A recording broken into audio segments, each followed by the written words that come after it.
Welcome to the Trading Sliders Podcast.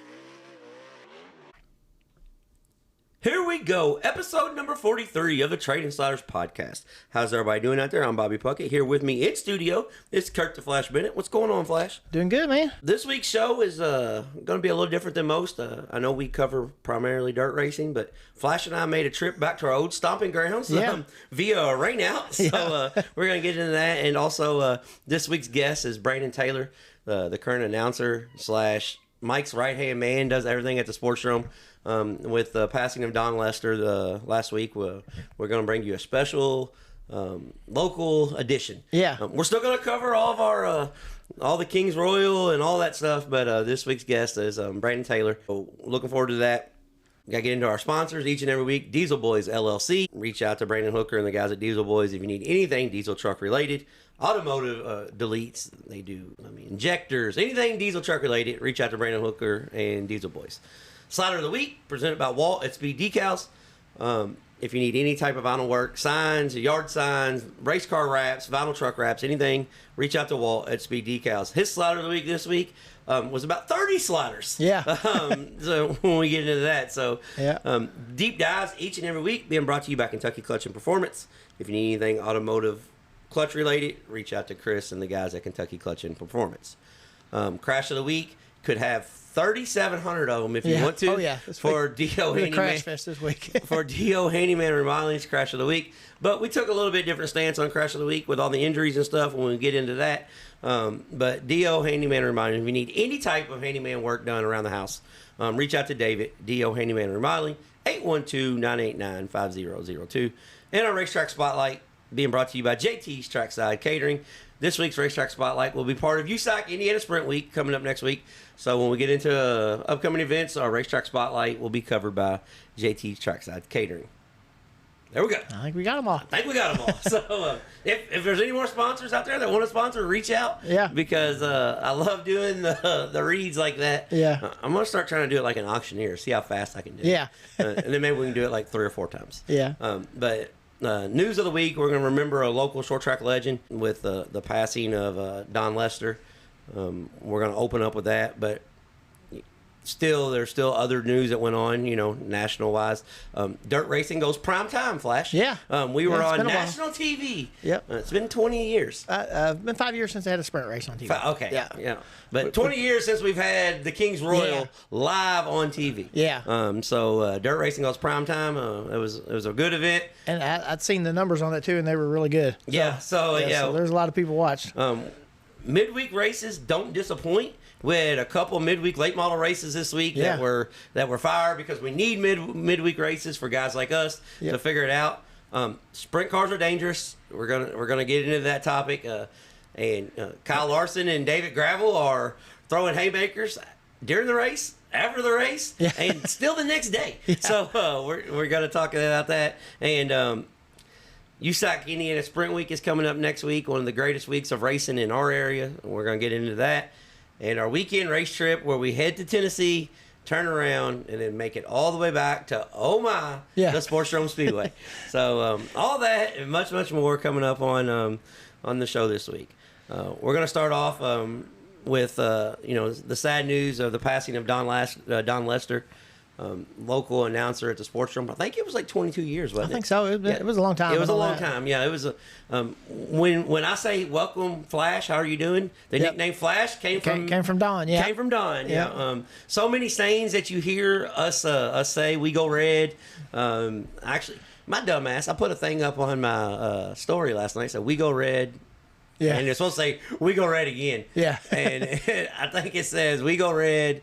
We give red or something. Yeah. Which they did give the red flag because they did get in the wall. But still, I was like, my wife brought that to my attention. Like, you got to start doing spell check. I said, well, I didn't spell it wrong. I just typed it wrong. Yeah. It'd be all right. But yeah, it'd be all right. They knew what we was talking about if they've ever been to Sportsdrome. Yeah, exactly. Come to the press box immediately. All the old sayings. It was kind of worked out right because instead of last night we got rained out. We were supposed to be at Smoky Mountain Speedway. Yeah. We got to the Tennessee state line and then turn around and come back home. And then made it to the Drome. So we wanted to get out and support, because everybody had their Sportsdrome gear on or their race day gear. everybody had that on for Don.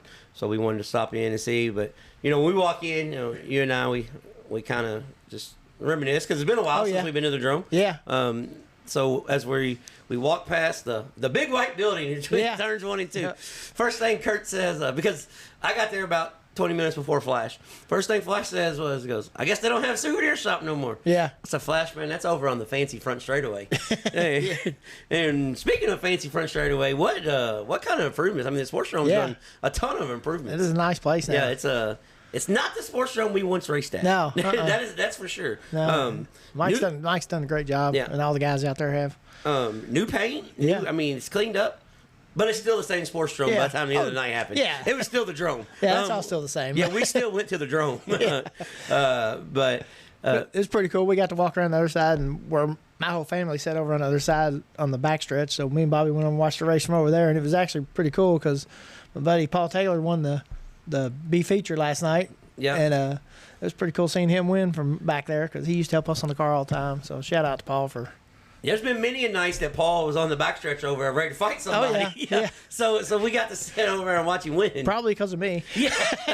But yeah, Don Lester, to the local racing community, if you're in your, well, I mean, I'm gonna go, if you're in your 20s to 60s. Oh yeah. Yeah, I mean, he covered that big of a span. Oh my, we go red. Race cars regurgitating profusely. Flash, get out of the car, it's on fire. Yeah. I mean, all the great sayings, all the nicknames. Cheeseburger. Yeah. I mean, so many nicknames. Yeah. And Don's going to be greatly missed. I know his health's been bad the last 4 or 5 years, but he was a guy that when we went to Louisville Speedway, we had the professionalism because there was NASCAR money there. Yeah. As Kenny Wallace say, got NASCAR money. Yep. But Louisville Speedway did have NASCAR money, corporate sponsors. Right. And then when you leave Louisville, when you come to the Sportsdrome, it just felt different. It felt like it was a rough tumble. And that all started with Don Lester. Yeah. And then once you got to the track, it took care of itself. It was definitely a little bit different. Yeah. Thoughts and prayers to his family, friends, and everybody that he's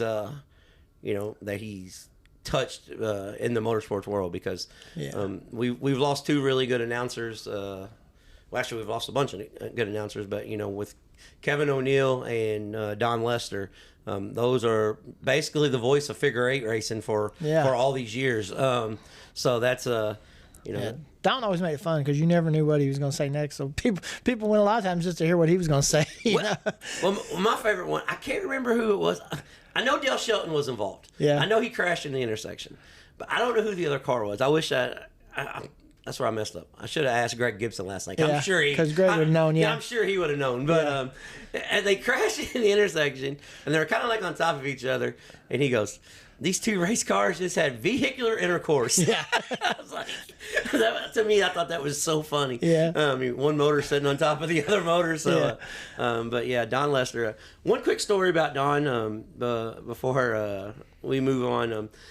So he worked at Hat World or Lids. It was Lids at Hat World over in River Falls Mall. Yeah. So I stopped by one day and I'm getting a hat because it was back in the day when everybody had to have a New Era baseball hat. Yeah. So, like me and baseball, but I still had a baseball hat because that's what everybody had. Yeah. I was looking like Fred Durst, So I go in there and I'm getting a hat, and he's like the Don you heard at the racetrack. Yeah. Is the Don you heard everywhere else. I ran into him like 3 or 4 times outside, and he was just wired up that way. And he's like, "You coming to the Drome this week?" And I was like, "I don't know, Don. Are you coming to the Drome?" I mean, he's just on me, and I'm like, sure, I'll come to the Drome." And it was one of the figure 8 races. I don't know, figure 8 match. I don't know what it was, but my favorite saying of Don Lester. So they get done qualifying, and he's doing driver introduction, and he's got his headset on. Well, now I got 2 stories. I got another one too, but he's got his headset on, and he goes, I can't really, and this, we'll just say Chris Harmon was fast qualifier because he was quite a bit. Yeah. He's like, I can't remember what I had for breakfast, but I remember 17.994, 17, quick time. Like, I loved what he said. I can't remember what I had for breakfast, but I remember, and he goes on, and Sportsdrome, they used to do this Sunday Fun Day deal where like once a month they'd run Sunday afternoons, and they do blind driver, he/she races, chain races. Basically, they're Night of Destruction now. They just did it on Sundays, and they would run the Outlaw figure eight cars. Well, they had street stocks. They had street stock figure eights with them one day. So the Outlaw figure eights get out there, and they're just nobody's trying anything, and nobody's really racing real hard. They're just making laps. And it was a pretty boring race. Sunday afternoon, hot, so the street stocks come out, and Don goes, "These guys don't care so much about their equipment. Fans, I promise you it's going to be a better show." And I think he got in a little bit of heat there with the General Tire Series. I think he got, but that was funny. But in that same day, he must have just been feeling spunky that day, because we had a blind driver race. And he's sitting in the back seat of Oak Crown Vic, and Ronnie Toole is driving. And so they got the bag over Ronnie Toole's head, and he's got a wireless mic, and he's announcing the race, giving the directions for the blind drivers. So they take off, and he goes, "Hey, Toole, if I say gas it, turn right, don't believe me." but it was so funny though, man. But sad that we lost a local legend. But I'm glad everybody came out to the Sportsdrome last night on a rainy. Which they probably shouldn't have got it in, but they did. Yeah, they worked hard to get it in.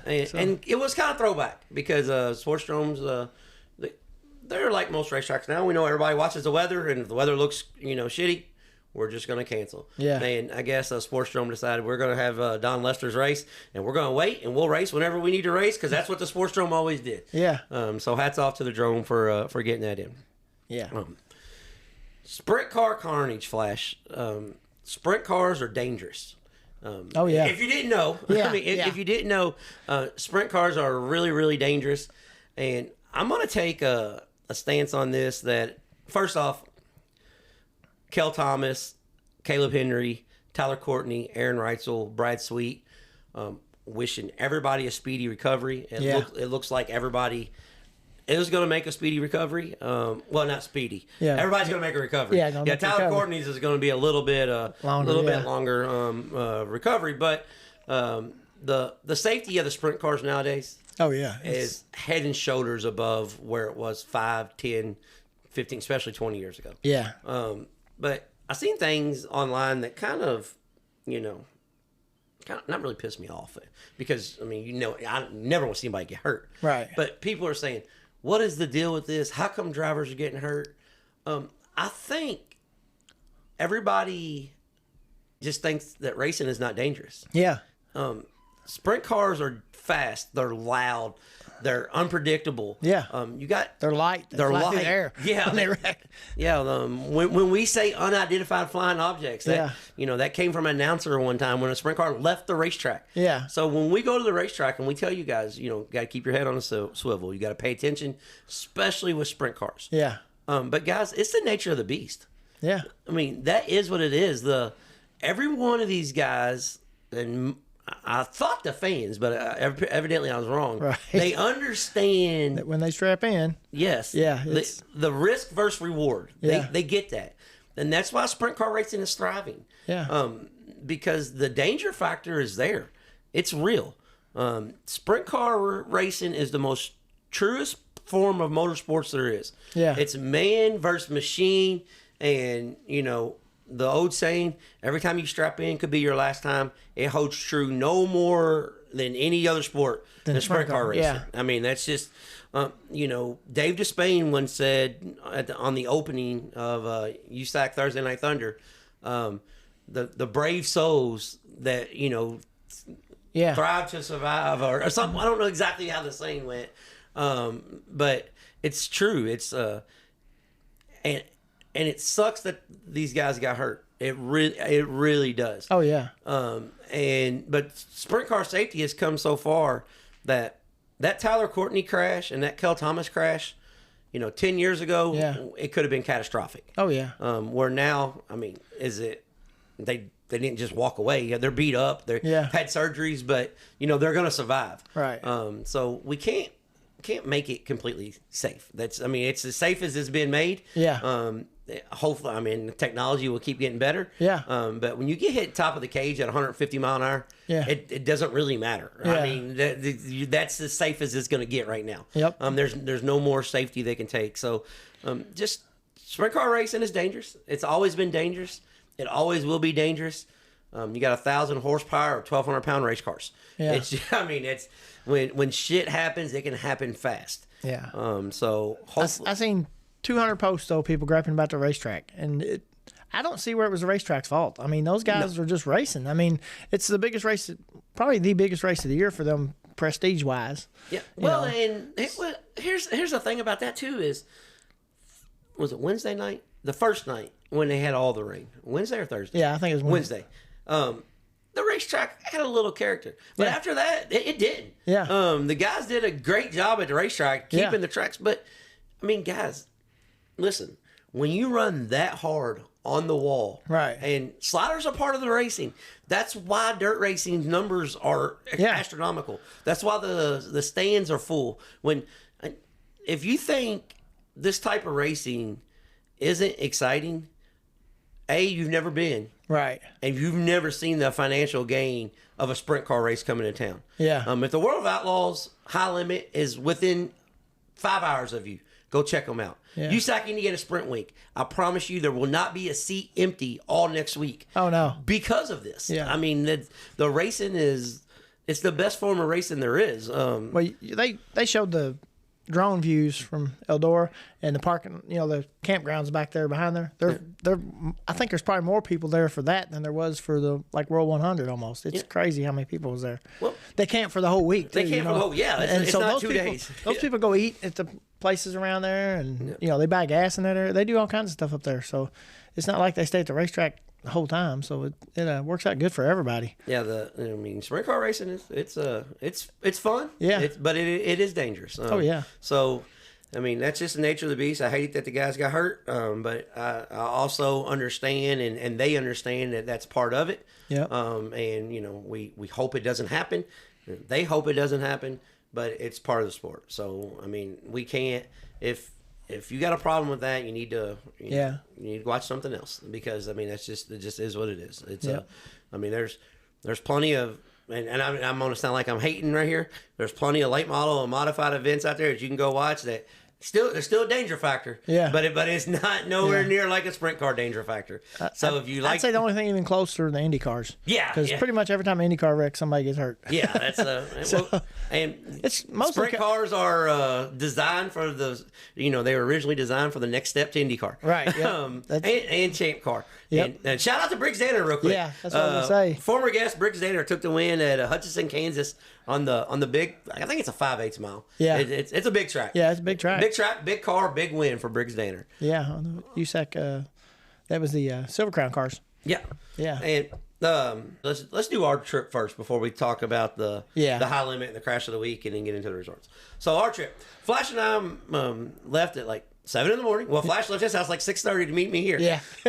We left it and got on the road and got knowing that the weather was suspect, but we had to be at the racetrack by 1 o'clock. Right. So 5-hour drive. So do the math. We kind of had to get on the road, and we got to about noon. Yeah. And the races were canceled because of the big storm that came in. So that sucked. But we turned around and all we did was drive, I guess roughly 5.5 hours and ate Waffle House. Yeah. And when we got a baseball throw here from the house. But right. so that's what we did. Cumberland Plateau got rained out, but we had a chance to make it over to the Sportsdrome Speedway for the ultra rain delay. Mega spectacular Sportsdrome. First time. Well, I go once a year, every year, just to make sure that I've been every year since I've been born. So got to stop in and see the Drome. So we went in, had a Drome dog. Yeah. The Flash, did you go to the bathroom? No, I never did. You didn't go to the bathroom, right? Well, Mike was telling us about his bathrooms. Yeah. He did redo the bathrooms. Oh, yeah. Yeah, they are redone. They got concrete walls up, as he called the pee-pee hose. They got all that. So new sinks. Fresh paint.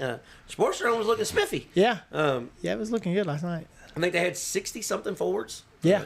Our boy Royce Harmon took the Mountain Dew Oval 100 win. Yeah. It was a pretty good race, really. Yeah, for no more, they didn't have a whole lot of cars, but they had probably, I'd say they had 10 cars that could win, though. Yeah, out of, what they have, 14 or something like that? Yeah, so that was, and the race was exciting the whole time, actually. Yeah, so Royce stayed, and Danny Smith led the way, and Royce stayed there with him, and a little give and take, and a lot of give between the two, but that's racing at the Drome. Yeah. If you... Flash knows he's ran the top side his entire life at the Sportsdrome, and as soon as you roll up on somebody, all they got to do is give you a little bump in the middle, and then you go back again. Yeah. But overall, really good race. Shout out to Royce Harmon for going back to back Mountain Dew Oval 100 winners. That's pretty cool. So. Because I don't know how much longer Royce is going to be doing it. So, yeah, I thought it was pretty cool. Joey Bierman run second too, which is pretty cool. He's one of the old school guys I used to race with. So it's cool seeing him out there racing still. Yeah, he's a few years younger than me, but yeah, Bierman ran good. Actually, like the last 5 laps. Yeah, that group of cars, Nick Reed, Joe Bierman. Yeah, they were. I thought we was about to have oh my. I mean, they were all over each other. Yeah, they were racing. And it was almost 1 a.m, so I was hoping we did not go red. Yeah. As we did earlier tonight. Flash, how come first time we go to Sportsdrome, the very first race. They got to fix the wall. But a Ford drives through the wall. Yeah. I mean, that's how I looked up and told Brandon. I said, you promised me that you guys are getting the show done early, and we got an hour red flag 12 laps into the first race. He goes, I don't know, man. But it seems to happen when I go there. Yeah, it's kind of. I mean, what's really funny is I seen Jeff Bissinger as I was walking out. Yeah, he said, "Man, a rough night." And I said, "Drone wise, I thought it was actually kind of smooth tonight." Yeah, I don't know who was rough on it. Yeah, except for the old boy that left his frame horns in the wall. Yeah, but besides that, I thought it was all right. Uh-huh. It wasn't nowhere near as bad as what it normally is. But got to see my little nephew Caden race for the first time this year. Yeah, that was cool. Started 19th and ran 4th, or 18th and ran 4th. So had a pretty good car. He came up to the stands. He said, "Uncle Bobby, I tried my hardest for you." And I said, "Well, I appreciate that, but don't try for me. Just try for you." Yeah. He goes, "Man, I smoked that guy going in the corner." And I said, "Yeah, you smoked him." Yeah. He said, "I mean, I got there, and when I got on the break, I was still there." I said, "Yeah, it happens, man." Yeah. Getting into the corners there, it's tight like that. If you can't get all the way up to where they can see your front end. Well, they don't have no mirrors either. Yeah, that's what I said. Then it's iffy. Then whether they're coming down or whether you push up a little, because there's still a little moisture at the bottom of the racetrack there. But it sounds like we're talking about a dirt track. Yeah, still a little moisture on the bottom there. Well, here's what's really funny is I told Caden, I said, "Oh, don't worry. There were so many more people mad about that race, they won't even realize you spun that guy out." Yeah. And we had cars driving backwards and everything, so you're fine. Don't worry about it. Right. But overall, good time. Glad we went. Probably won't be back no more this year with the way our schedule looks, so glad we was able to stop by. Yeah, it's good we got to get out there anyway. Yeah. So it's been a while. Sprint cars, Flash, we made it. Dirt racing made it live on Fox Sports 1. High Limit and Woo drama again. Yeah. I don't want to spend a whole lot of time on this because I'm sure it's going to happen again. So we can give the take later on. But Brad Sweet and Kyle Larson. For people that don't know, here's a short story. Brad Sweet and Kyle Larson started High Limit Racing. Right. Brad Sweet wasn't happy with some of the things that the World of Outlaws were doing. World of Outlaws took a vendetta and was like, piss on them. So High Limit mentions the World of Outlaws, acknowledge their champions. World of Outlaws won't even acknowledge that High Limit even exists. Yeah. From a business model, I kind of understand that too. But for sprint car racing, they kind of need to get along. Yeah. But we're on national TV, and I almost hate it for our sport. Our very first lap on national TV. Well, it wasn't our first lap because they ran the 2B mains. Yeah. But our very first mainstream race in forever, we have a life flight situation. Yeah. That sucks for our sport. It's part of our sport. Yeah. So for the people that don't understand our sport of dirt racing, there's a possibility that they may be turned away from that. there's also a possibility that they may be brought in. It's like, oh, Yeah. this shit is real. These guys still actually crash every now and then. Yeah. So, and I hate to say it, but a lot of people go to the races to see who's going to wreck. I mean, there's a certain group of people that's why they go. You know? So that's that's unfortunate because there's a lot of really great racing. Yeah, that's very unfortunate, but it just is what it is. Yeah, that's just part of it. Yeah. So it was great. The numbers were great. I'm super excited that we had we had the opportunity to get dirt racing on live TV. I know Flo has been working with Fox Sports 1 with the dirt series stuff that they've been putting out. So hopefully this is something going forward that we get more of. Is it challenging to have dirt racing live? Yes, because situations like that. I think they went 40 minutes over their allotted time. But I think Flo and Fox Sports 1 kind of knew this was going to happen from the get-go. So we're shooting for this time, but they gave them this time. So everybody got to see the ending of it. Great race. Young Money won. Yeah. So Wednesday night at Eldora, there were 62 cars. Track was hammered down. We watched that as we were coming back from Indianapolis. Because we had to go to Indianapolis for the podcast stuff this week. But we watched it as we come back. Aaron Reitzel took the win over Logan Schuchart and Kyle Larson. David Gravel got disqualified, and this is where the whole week started. Larson versus Gravel, Wu versus High Limit, everybody having a pissing match. Yeah. What more do you want to say about it? Rule's a rule. Yeah. And from guys that do tech, it's easy to disqualify somebody who's breaking the rule. Right. It's simple. One thing I did like, Gravel took it like a champ. Okay. Yeah. But the next night, he did not take it like a champ. Yeah. Because him and Kyle Larson were throwing haymakers on each other. And Kyle Larson won. Anthony Macri got second Thursday, and Rico got third. Anthony Macri was the story of the weekend when it come through. But, the Concrete Kid, people act like this wins out of nowhere. Yeah. I mean, Anthony Macri's been winning 20-plus sprint car races a year for the last 5 years. Right. And he's from Pennsylvania, where, newsflash, yeah, every track is big. Yeah, they're all big. They're all big. So, but Anthony Macri, ran second. And then we move into a Friday, Kings Royal night. Rico wins night, won. Carson Macedo second. I think he started 8th and ran second. Yeah. Kyle Larson third. This is when Larson and Gravel have their pissing match. Right. They throw a couple sliders on each other. Larson drives down in the corner, drives across his nose, coming to the line. Larson runs third. Gravel runs fourth. Gravel spins him down the backstretch, which this is where I'm going to come in. World of Outlaws has a thing. If you make any excessive contact after a race, it's automatic disqualification. Yeah. Nobody's talking about this. Yeah. Your national points leader should have got disqualified. Right. But we're not even going to talk about that. So we're just let that one go. Yeah. So they have a discussion on the backstretch. He pulls up where they discuss it. He told him he was number 1 or something. Yeah, he told him he was number 1. Big fan. Yeah. And big fan of Larson. Yeah. I am too. Yeah. I mean, there's a lot of people big fan of Larson. Gravel soon found out. Yeah. So they go to the front stretch. They do their interviews. Larson, professional as can be. Yeah. It's hard racing. Hope the fans enjoyed their money.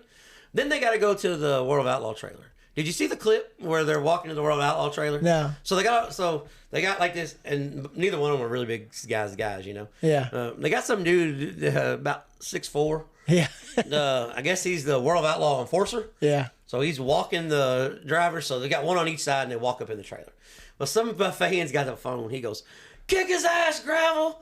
And somebody yells across, "If he thinks about it, I'm kicking your ass." I'm thinking, are you serious? So we got fans arguing with each other over, which is, it's good because passion runs deep. Yeah. But so they go in, and then I don't know if what was said in the trailer, but when they come out, we think everything's fine until Twitter and Facebook blows up. Because apparently Gravel did a little interview and said, that Larson was very unprofessional in his driving. Larson then makes a post.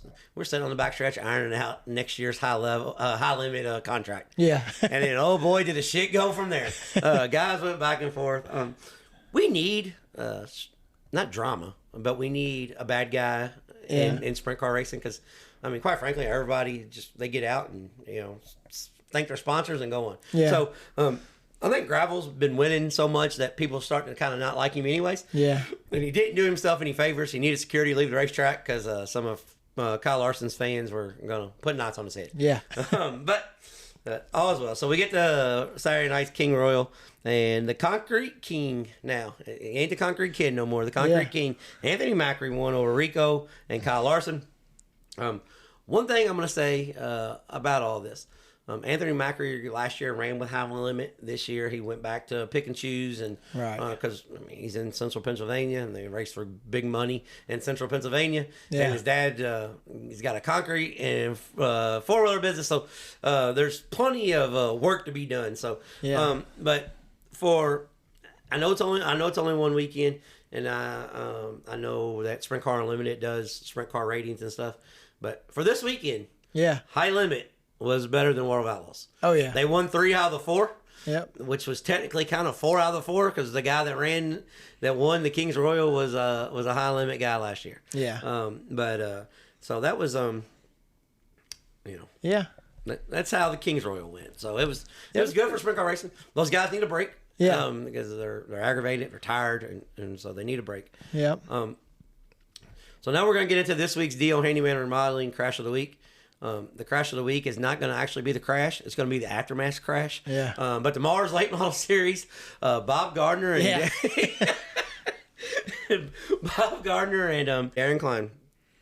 Klein throws a slider at Farmer City. At Farmer City. Yeah. If you've been to Farmer City, early tonight you can throw massive sliders. Yeah. Klein, local guy. He's actually more southern. Illinois. He's like a Highland, Peevely type guy.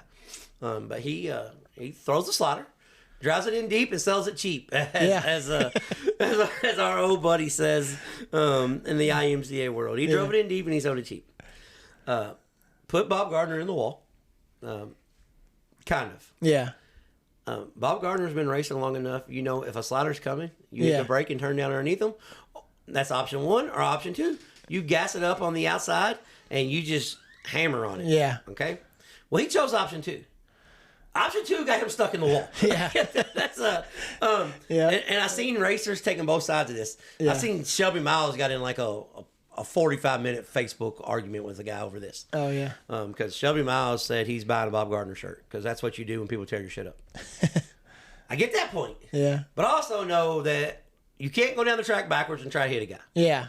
And when you do get to him, I also know you can't gas it, turn it up, scoop him up, and put a guy on his lid. Yeah. That's uncalled for, and there's no place in our sport for that. That's coming from somebody that's ran over people before. Oh, yeah. Yeah, I mean, when I say this, don't think it's like for you people listening, don't think I'm a guy that, is against not standing up for yourself. Right, yeah. Because I've stood up for myself many eclipse. Yeah. Like, I'm all for taking care of things on the racetrack. Yeah. But not like this. Yeah. That was a bad deal. And, we talked a few weeks ago about, guys getting suspended for stuff at Port Royal and everything. So I'm kind of waiting to see. I haven't seen anything yet what UMP Dirt Car and Mars are going to do with this because Bob Gardner, he put Darren Klein in a very, very bad spot. Yeah. If that car catches on fire while he's upside down, sitting on the cushion because where he was sitting, they had to turn the car over to get him out because of the banking. Yeah. It was it's a terrible situation. Well, I've been upside down on a late model, and you're not getting out unless they turn you over most. Yeah. Not a guy my size anyway. Yeah. I'm not that big, but I'm 230, and you're not getting out if you're upside down. Yeah. It's just the way it is. So, Dio Handyman and Remodeling Crash of the Week goes to Bob Gardner and Darren Klein. Yeah. Sucks that it happened. Klein took a provisional, started the race, and I think they had some stuff tore up. Yeah. So, but that's just one of those things. That's something we're going to talk about later because we don't want this show to run on forever. Yeah. That's something that we're going to talk about later. And this week's Slaughter of the Week came from the Shelby County Speedway in Iowa. Flash. Oh, yeah. If I decide, I always say I'm going to move to Indianapolis. Yeah. But I'm having a hard time convincing Tanya to move to Indianapolis because we live so close to it. She's like, you can just drive up there any night you want to go. I won't tell you we're not going to go. So if I ever decide that I'm going to move to Indianapolis and she says no, I'm going to throw out like Central Illinois. Yeah. So I can get back to Indianapolis in a couple hours and right over to Iowa in a couple hours. Yeah. Illinois, Iowa, and Indiana, and across I-70 right there. Yeah. Give me that shit. Yeah. That is some racing every night of the week. Yeah. Well, you can go hit IMCA stuff there. Yeah, You can hit P, you can hit anything you want to hit. Sprint cars, wing sprint cars, Yep. non-wing sprint. I mean, give me that shit. Yeah. That's where I want to move. Yeah. But the Shelby County Raceway, Lucas Oil, late models, 38 cars. Bobby Pierce won from 7th, which isn't the story. Yeah. Brandon Shepard damn near won from 12th. Ricky Thornton Jr. started 7th. And they slid each other every single lap. Up high on the cushion, rip the cushion, turn off the cushion, slide on the bottom. I never in a million years thought I'd see Brandon Shepard rolling around the U-tires while everybody else is sliding each other. Yeah, I know it. I'm like, what is B-Shep doing? And then B-Shep's like, yeah, this is boring. I'm hitting that shit. And then he starts throwing sliders. But go back and check out the race. The highlights is up on YouTube. But if you got Flow Racing, and we know everybody was busy last week, but go back and check out the Shelby County Raceway in Iowa, the Lucas Oil Late Model Series. Yeah, it was a good race. It was a good race. I was going to talk Probably about one of the better races I've seen this year. Yeah, it's candidate for late model race of the year. Yeah, hands down for sure. It's not a. I mean, if there's been any better ones, I missed them and I want to see them. Yeah, I mean, it was a damn good race. Yeah, it was a good race. I flashed it. Yeah, it was a good one. I said, well, I wanted to get back and watch it, and I'm glad I did. And another good one we're gonna talk about real quick before we get off here. The Volunteer Speedway Monday night. Yeah. Southern Nationals. That was another good 31 super late models. Yeah. Chris Madden, Mike Marlar, Cameron Marlar, Garrett Smith. Chris Madden and Garrett Smith went at it for 35 laps. Yeah. I mean, just absolutely went at it. But while they were doing that, Mike Marlar started 8th and ran 2nd. Cameron Marlar started 15th and ran 3rd and should have won the damn race. And throwing sliders with his brother. Yeah, he's like big bro. Check this out. Yeah. But that was a good race also at Volunteer. So. And the cool thing about that though, it was really cool seeing Mikey at the end of that thing talking about him. Yeah, he was proud. He said that was actually kind of cool. Yeah. Yeah, he was proud of baby brother. And I think Skylar Marlar, I seen where he took the win last night at Florence. So good weekend for the Marlar brothers. Yeah. All three of them. So but yeah, wanted to get a little more in depth into those races, but don't want the show to run on a long time because we've got a really good interview with Brandon Taylor. Yeah. Talking about life of Don Lester and at the Sportsdrome. So. But that's how everything went. We're going to get off here and catch this week's deep dive, and we'll come back with upcoming events and our racetrack spotlight. It's time for the Trading Sliders Deep Dives presented by Kentucky Clutch and Performance. Here we go on this week's Trading Sliders Deep Dive.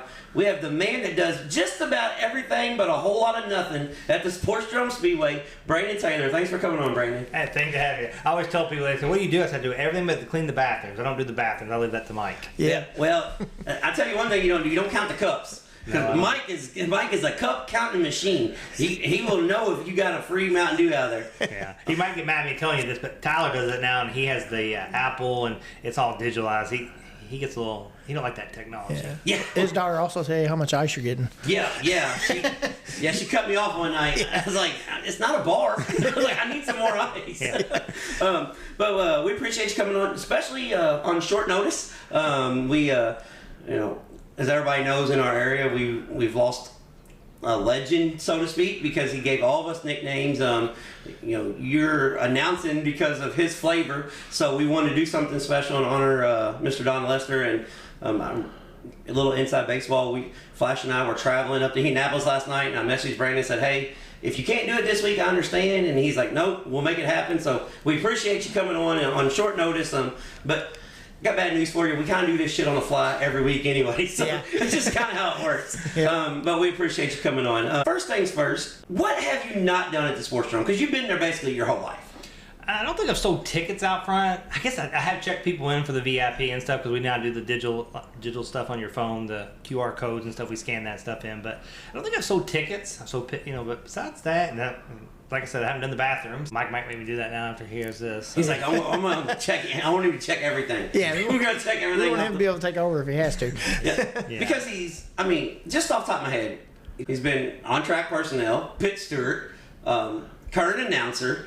What job do you prefer? My knee tells me that I prefer the announcing booth, but I do love flagging. It's just something about them cars roaring by you, and it's kind of cool, and especially when you have a big field, that's pretty cool deal there, just to feel the vibration of the cars and stuff. You're so close to them, especially in the oval track. Yeah. Well, now I went over there last year. It's not like they used to clean our windshields when we come by. Yeah. The flagman's now elevated. Like, Yeah. what's going on here? A little story about that. Clark Nichols had that flag, and he said, "Man, that'd be perfect for you all at the Sportsdrome." And Mike's like, you can't tell Nick no. So Right. Yeah.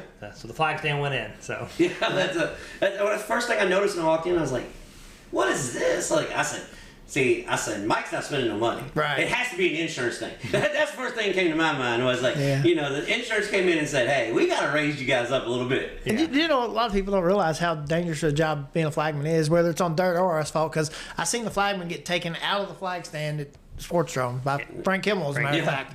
Yeah. I tell the story all the time. We had that bad wreck. You might have been racing still then. I don't.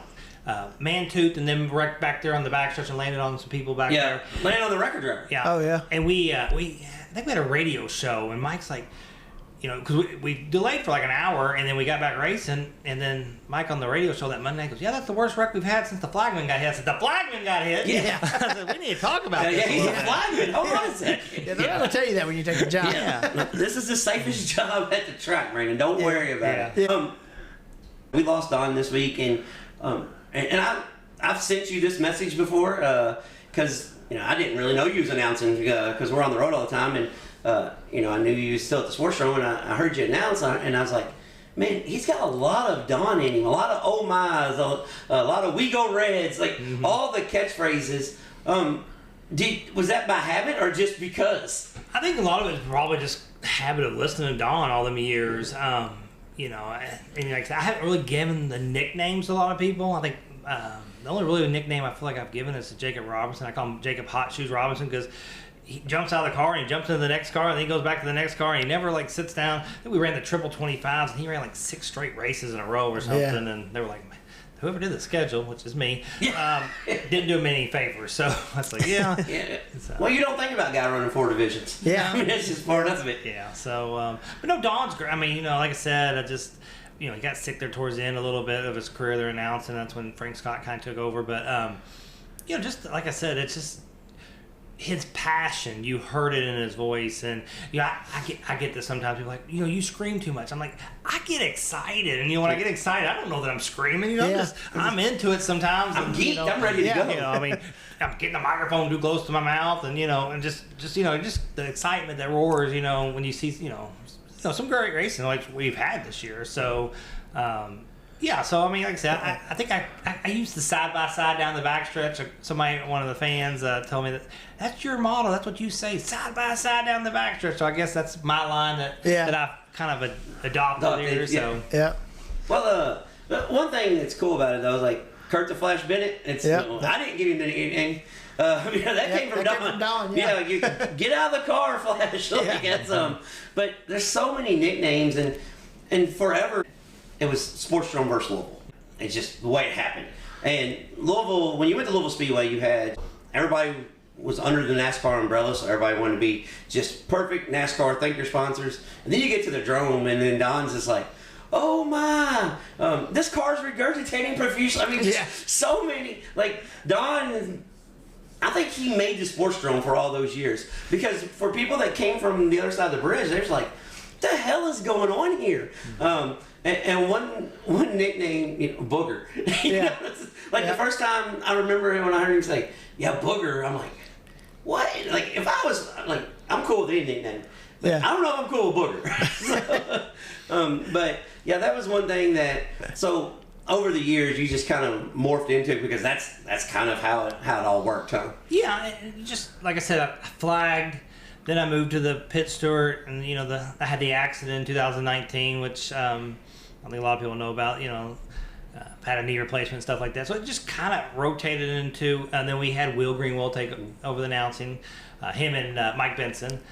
Will messaged me. At that time I had the idea of, I knew Will was real good in the social media type stuff, and I wanted him and Mike to work together, and he reached out to me about announcing. I got that kind of set up with them, and he's told the story many times on his podcast.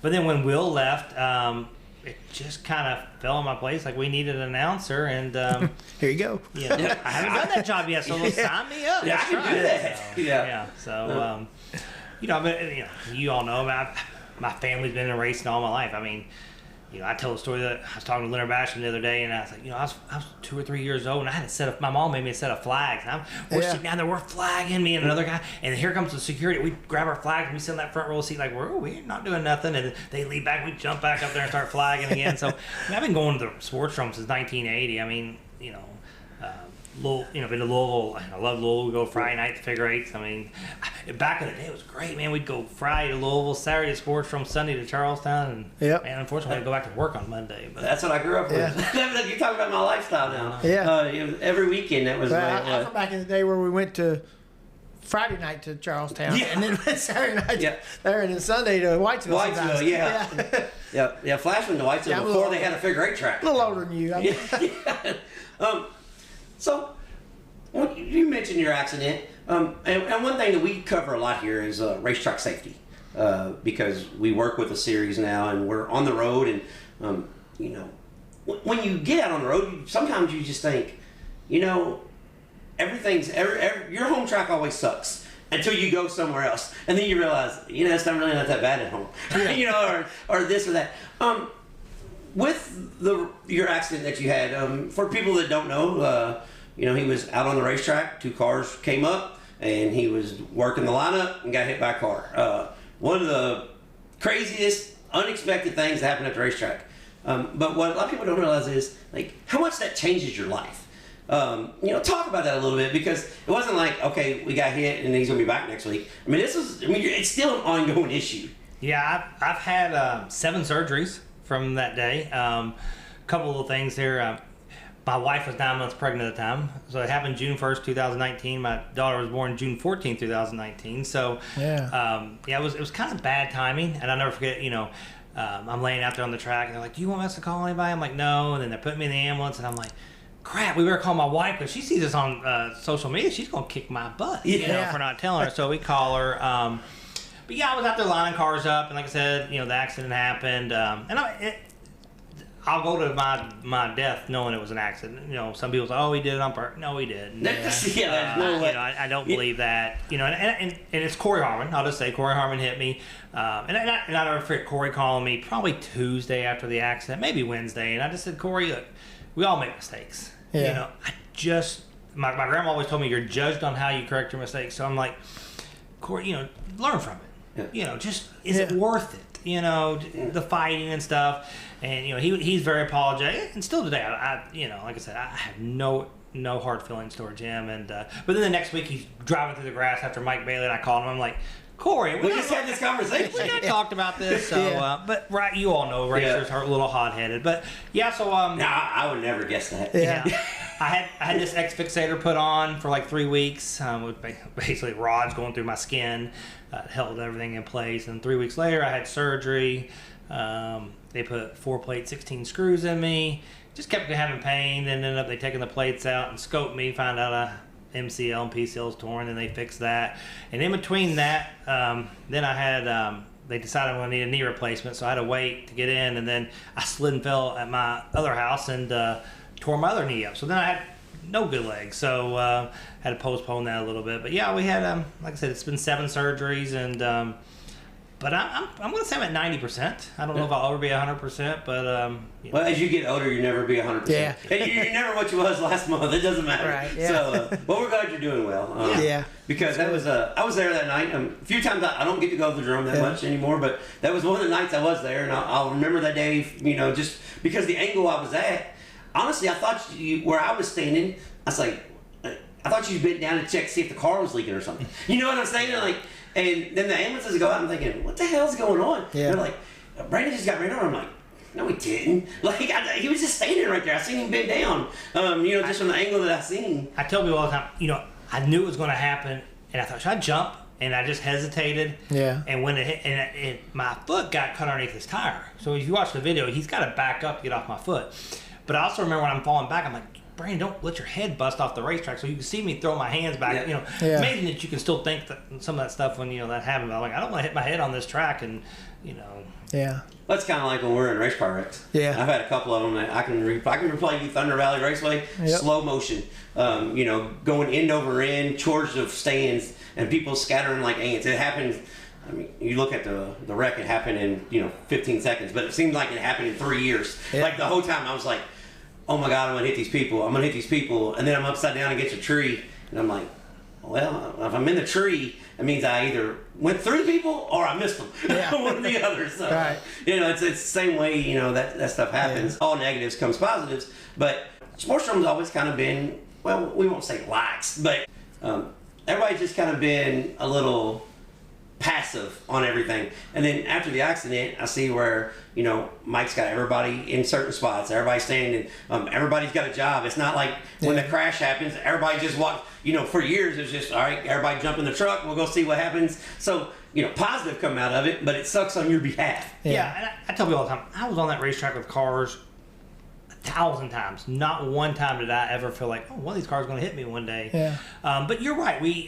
And I'll say this, we've gotten a lot better behind in the whole technology / they have race receivers. You know that from dirt. Yeah. We went to that after that. Yeah. All these cars have that. Now, we talk to them. I mean, I'm up there announcing. I hear them say, guys, we have track workers on turn 2. You need to, right. cut through the figure 8 course. Yeah. We got brand new lighting in there now. They actually have lights, which you've already seen this in dirt, that they can put on their dash. So the lightsaber. Yeah, once they hit green, it goes green, yellow, it flashes yellow at them. So, like I said, I think we've been behind on that kind of stuff, but I do feel like we've really made huge gains in that department here, probably really in the last 5 years, even a little bit after my accident, Yeah. But I think that kind of got the ball rolling a little bit. Well, that's good. That's good. Yeah, I was going to say a long time ago, probably before you was even there, Brandon, I don't know, but when George Daly, he had the 3-wheeler he was out there riding around on all the time, and George Daly and my dad were best friends. I mean, we used his garage, used his tools every night of the week up there. And so something happened to my dad, he comes in the pits. They send him back out of the pits. George is riding the 3-wheeler around. My dad cuts across the checkered flag, and George is flying down there on the 4-wheeler and slams my dad right in the driver's door. And I mean, I think George was in the hospital for a couple of weeks after that. So, and he couldn't even drive for, I think, about a year after that because he had a seizure at the time. And just stuff like that you don't think of until it happens, So I mean, and then when it happens, it's almost like, well, damn, how come? Yeah. Like, why the hell did we let that go on? Yeah, exactly. Just like we raced last weekend, but somebody's out there practicing in shorts, and I'm like, why? I mean, it's not like you don't. I mean, I get it, it's hot, but is it worth it if something happens and you catch your fire and you burn your leg? Just little things like that. Like you said, having a kid. The accident, it's really made me kind of do more of a stop, think, and do. Is this the right thing to do? Well, we just talked about that today. When you're at the racetrack, I don't care what kind of racetrack. I don't care if when the go-karts are out there. You got to keep your head on a swivel, man, if you're anywhere down there near the racetrack, because anything can happen anytime. We've been to enough racetracks. We've seen... If it can happen, we've seen it. We've seen thousands of things happen that you wouldn't think would happen. Yeah, we've seen things where you thought... There's no damn way. Yeah. Well, no, there is, and we're sitting here looking at it. Yeah. 4 o'clock in the morning in Georgia, we see it happening. So, especially fencing. That's one thing I always liked at the Drome. When I was a kid, I was like, staying in the pits against the fence. And more and more, the older I get, I'm thinking, I want to be the farthest away from the damn fence I could be. I mean, that's just one of those things. Well, that's just like my dad and Donahue, the one who had the junkyard. They're standing at the fence right there coming into 3, and that's when Joe Lord had the heart attack and come down the straightaway, hit the guardrail where I was at, and knocked both of them back about 10 feet. Luckily, they didn't get hurt. Neither one of them got hurt. But, I mean, he drove completely through the guardrail, right there. And you just never – you don't know when anything like that could happen. So, Well, who was the bigger guy that worked outside turn 1 forever? That lined the cars up, had the board. Yeah, I know what you're talking about. My first real race car wreck, I hit the corner and I hit the brake. Got the beard? Yeah. So I cannot think what his name was. But. So I hit the brake and the pin broke. I turned the car to the right and I smoked the wall right where he sits. He had his back to me. He's sitting like if it is now, he would have been on his cell phone. Right. But, back then, there's no telling what he probably eating a cheeseburger or something. Had his back to me. I smoked the wall. And then he turns around and looks at me and he goes, "You all right?"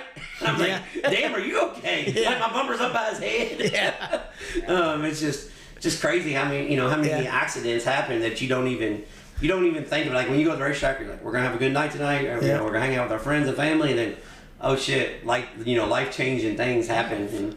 And then he goes to the race. Like I said, it was really cool. I love talking racing.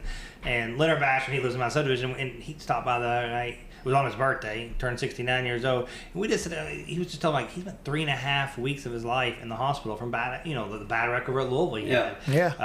Talking about a bad wreck of at Speedrome. So you just nobody thinks they're going to get hurt until it happens. I mean, it is a dangerous sport. Whether you're racing, you're lining cars up on the track, you're the flagman.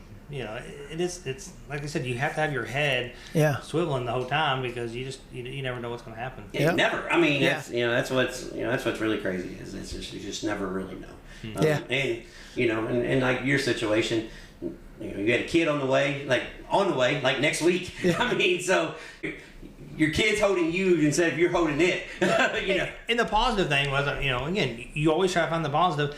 I got to hold her basically while my wife, she'd be cleaning and doing stuff or help because, like I said, she had to bathe me. I mean, she had to do everything basically. So she doesn't hate the Sportsdrome then? No, she don't hate the Sportsdrome.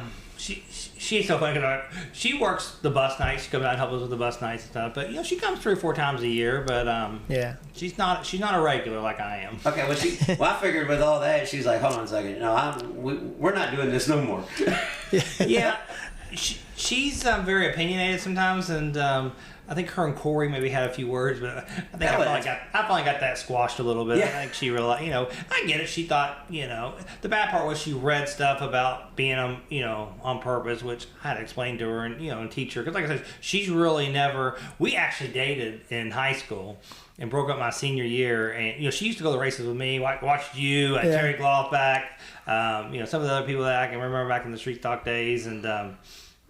So she's really not a big race. She's not really big into sports anyway, like, we are. So Well, that's just. I just figured she'd be like, no, piss on this. It's done. we're not doing this no more.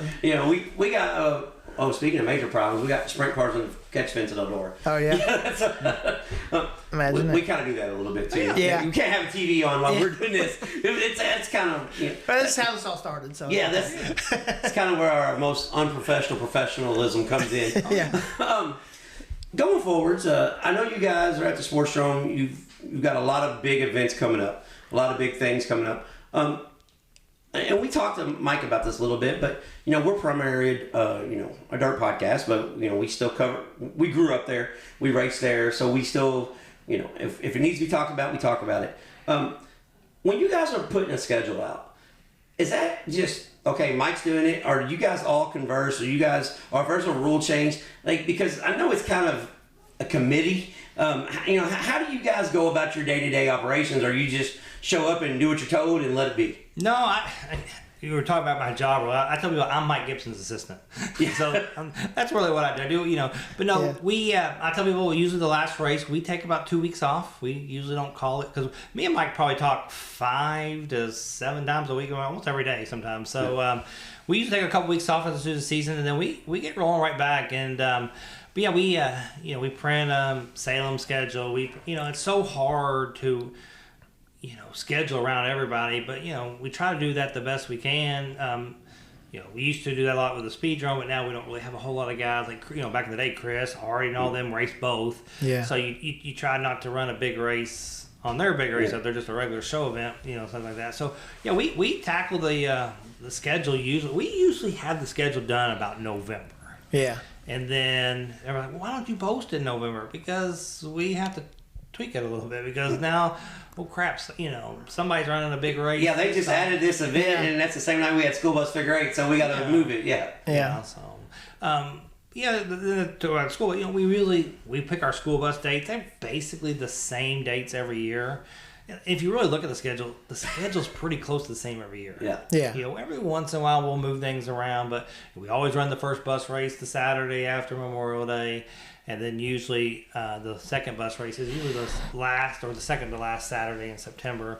We are throwing a loop in here. We're doing a third bus race this year through the Kentucky Friends of V Foundation with ESPN 680 and stuff, and we're trying to raise 50,000. I think last I heard we're like 38,000, but that's not this weekend, but next weekend. So Bob Alvano's been on vacation all this week. I'm a big sports talk radio guy. Yeah. So he came back this week and he had Hall of Fame interviews. He'll push it next week. You'll be fine. Yeah. You're going to get to that point because he's a little bit behind on his regular day-to-day stuff. So don't worry about that next week. Yeah. And I don't know how much y'all follow, the honorary starter, the person who's going to wave the green flag is Jeff Drome from U of L. So Mike's like, we're going to get together and I want you to do an interview. And, us being Kentucky fans, I was, this is a little bit harder for me. But I have to put my professional, I said, can I wear my blue Sportsdrome polo that day at least, teasing. But it'll be cool to have him there and to get to talk to him a little bit. Well, the easy thing about being a UK fan is Jeff Brome's likable by everybody. Mm-hmm. It's not like you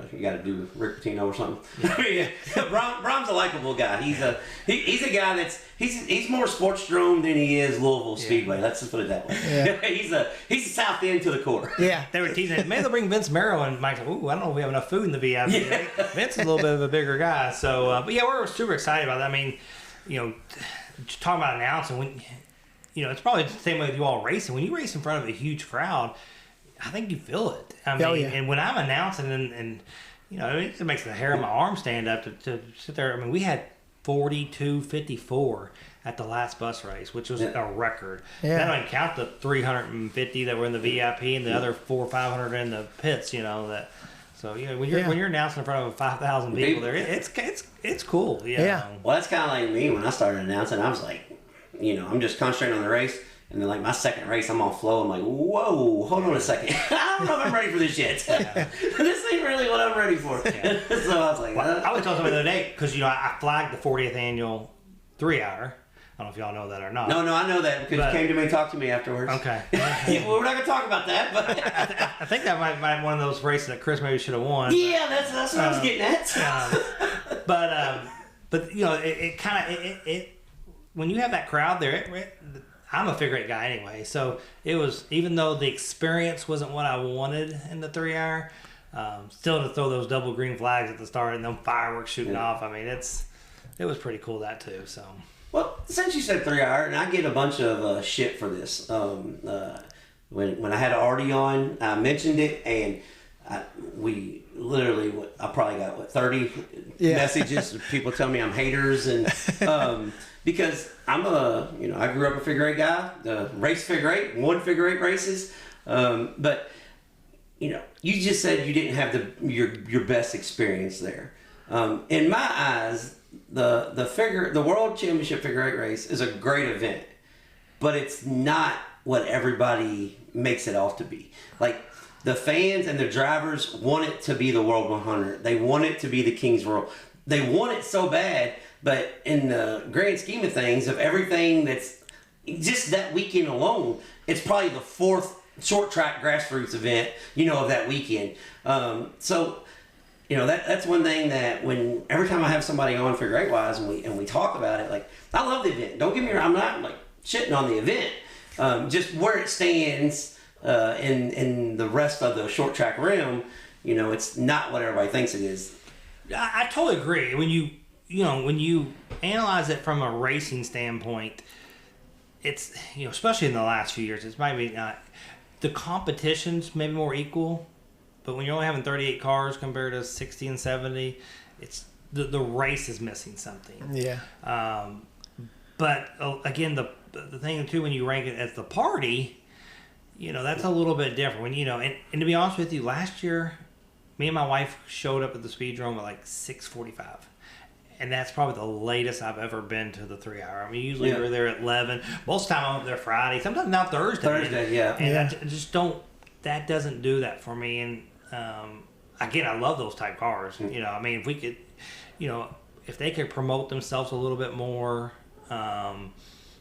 Which a few of them do. Ben, Mark, a lot of those guys like to promote, but we just need somehow to get more. I always say, if you get 10 more Ben Tunneys, that class could be something special. And well, it's because he lives it, breathes it, loves it. There's other guys, and they're going to go to the lake for the weekend. He's not. Yeah. He's just not.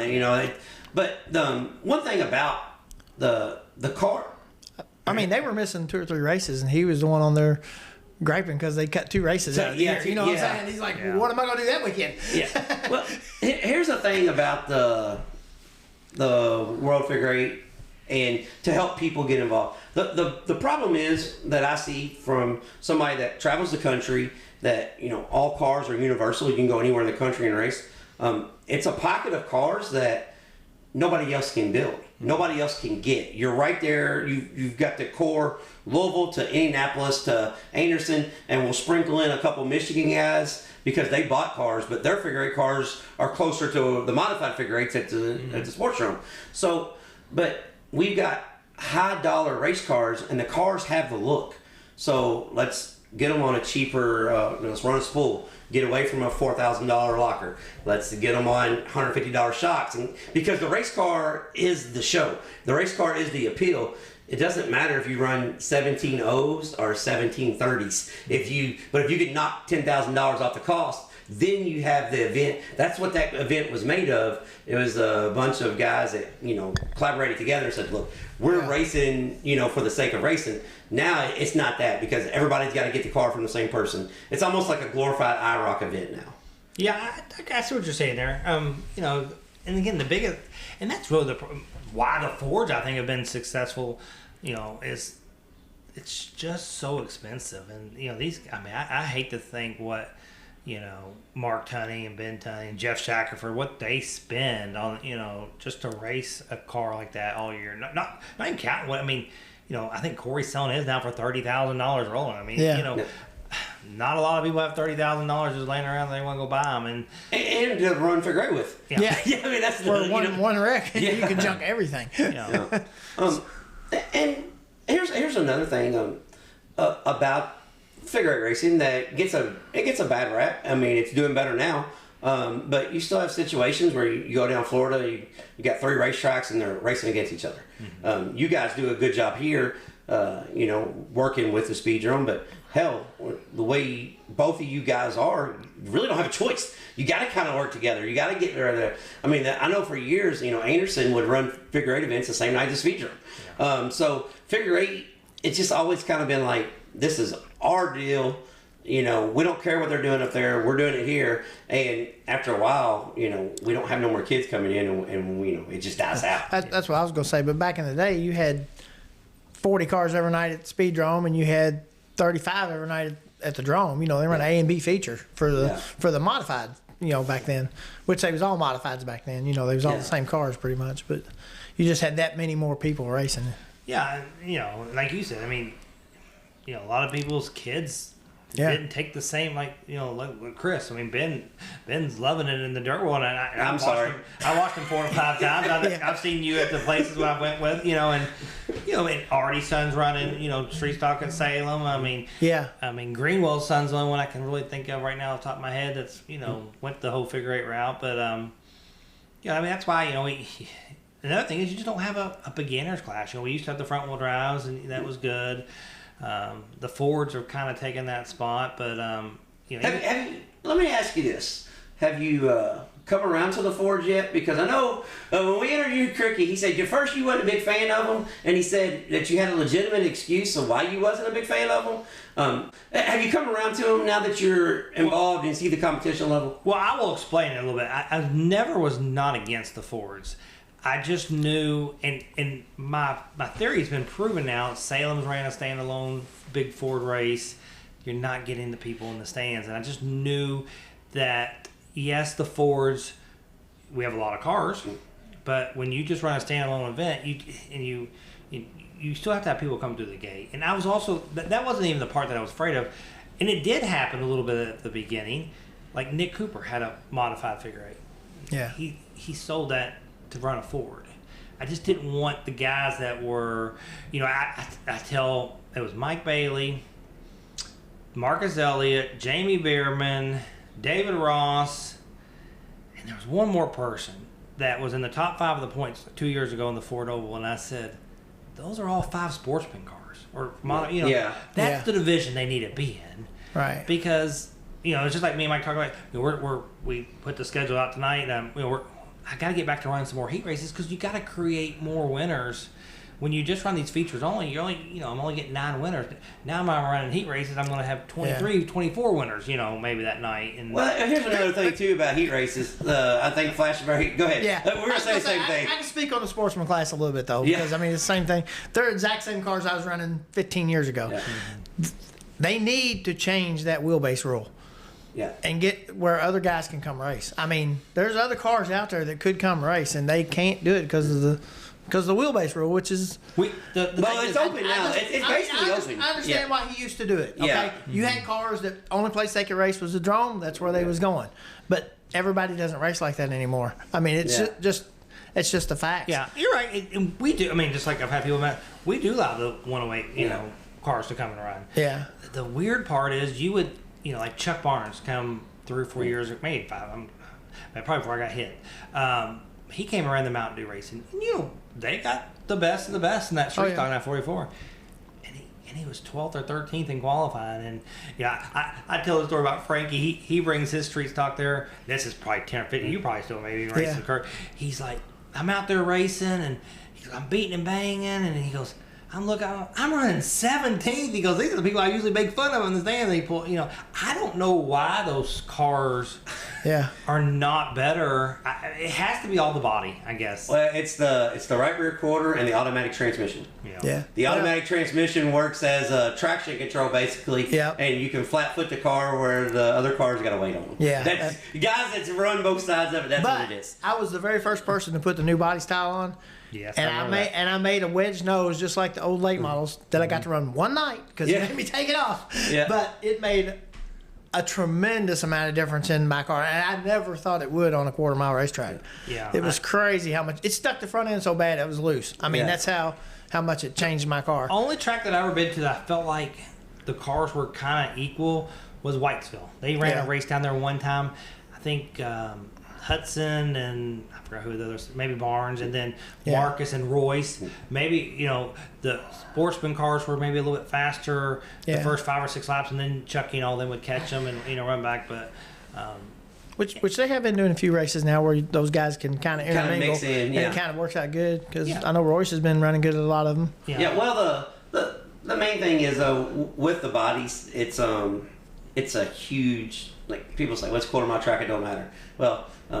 Take your nose off and tell me what if your car. That's what I was just saying.